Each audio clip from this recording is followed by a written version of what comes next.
maalmihii la soo dhaafay ayaa shirar iyo kulamo kala duwan waxa ay uga socdeen xarunta qaramada midoobay ee magaalada New York madaxda caalamka oo halkaas ku gorfeeyay arrimo muhiim ah oo ay ka mid yihiin ammaanka dunida, horumarka iyo sidii loo xasilin lahaa dhibaatooyinka ka socda daafaha caalamka. madaxweynaha dawladda ku-meelgaarka ee Soomaaliya Sheekh Shariif Axmed oo shalay oo ay taariikhdu ahayd 25 bisha September ka hadlay xarunta qaramada midoobay ee magaalada New York ayaa isagu ugu baaqay beesha caalamka inay gacan siiyaan dawladdiisa. wuxuu khudbadiisa ku furfurtay in nasiib darra aanu ammaan ka jirin caalamka 65 sano kadib markii la aasaasay qaramada midoobay, ayna weli taagan yihiin dagaalo ka horreeya daafaha caalamka, xagjirnimo iyo argagixiso. madaxweyne Shariif oo ay khudbadiisu u muuqatay mid uu ugu raadinay taageero caalami ah xukuumaddiisa ayaa ku dheeraaday ka hadlidda xaaladda dagaalo ee ay xukuumaddiisa kula jirto dagaalyahanada islaamiyiinta, isagoo oo ku nuxnuxsaday in dawladdiisu ay la dagaalamayso kooxo argagixiso oo ku xiran al-Qaacida, sidaa daraaddeedna ay u baahan tahay taageero caalami ah si ay isaga tiiriso kooxaha al-shabaab iyo xisbul islaam oo uu ku tilmaamay inay ku tumanayaan xuquuqul insaanka, iyagoo buu yiri kurka ka jira dadka dabadeedna banaanka soo dhiga. wuxuuna tusaale u soo qaatay weerarkii ismiidaaminta ahaa ee lagu qaaday hotel Shamow. Sheekh Shariif ayaa sidoo kale ka hadlay burcadbadeeda xeebaha Soomaaliya oo uu ku tilmaamay khatar caalami ah oo iyaduna weerarisay gobolka Geeska Afrika iyo guud ahaanba caalamka. dhinaca kale wuxuu tilmaamay in iyaduna ay tahay khatar kale sunta lagu aasay xeebaha dalka Soomaaliya iyo kalluumaysiga sharci darrada ah oo sii kordhinaya ayuu yiri burcadbadeeda iyo cudurrada dilaaga ah. madaxweyne Shariif ayaa ka codsaday caalamka in xukuumaddiisa loo fidiyo taageero wax ku ool ah, iyadoo uu sheegay inuu xalku yahay in ciidamada dawladda tababar loo fidiyo, taas oo uu sheegay inay noqonayso midda keeni karta deganaan waarta oo lagu soo dabaalo Soomaaliya.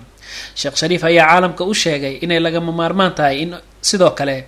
la taageero ciidamada nabad ilaalinta ee Midowga Afrika oo iyagu taageera dawladda kana howlgala magaalada Muqdisho. waxa uu si aad ugu adkaystay in xalka labada dhibaato ee mataanaha ah ee ku habsaday dalka Soomaaliya waa burcadbadeed iyo argagixisada ay nabadi xal u tahay, taas oo lagama maarmaan ah in guud ahaanba dalka Soomaaliya la nabadeeyo si xal loogu helo arrimahaas is haysta. Sheekh Shariif ayaa mar uu soo hadal qaaday ururka Ahlusunna wal Jamaaca sheegay ka sokow caqabadaha ku xiran dawladdiisu inay isku dayday inay gaadho qaybo ka mid ah kuwii aan ka qayb qaadan shirkii Jabuuti ee nabadeynta, taasoo uu sheegay inay hadda la xiriireen qaar ka tirsan ururka xisbul islaam iyo guud ahaanba ururka Ahlusunna wal Jamaaca oo uu sheegay in la siiyay wasiiro. gabagabadii hadalkiisa ayuu mahad u celiyay kuwii la garab istaagay taageerada xukuumaddiisa, waxaana uu sheegay in ay sii wadaan taageerada ay u fidinayaan xukuumaddiisa. waxaa iyaguna arrimaha Soomaaliya si aad uga hadlay madax kala duwan oo ka socotay gobolka Geeska Afrika, iyagoo madaxdaasi ay farta ku godeen dhibaatada sii kordhaysa ee burcadbadeeda iyo khatarta ammaan darre ee ka jirta dalka Soomaaliya oo laga yaabo inay saameyn ku yeelato guud ahaanba Geeska Afrika.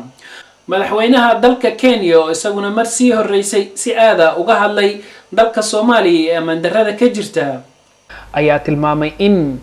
deganaansho la'aanta dalka Soomaaliya ay khatar ku tahay gobolka Geeska Afrika, gaar ahaan wadamada dariska la ah sida Kenya oo uu isagu hogaamiyo. isagoo arrintaas ka hadlayana waxa uu yiri: The security situation in Somalia continues to deteriorate and threaten peace. xaaladda ammaan ee dalka Soomaaliya waa mid sii xumaanaysa mar walba, waxayna cabsi ku tahay nabadda iyo deganaanta guud ahaan gobolka Geeska Afrika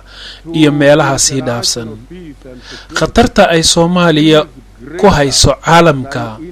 maanta uma baahna in la isu sheego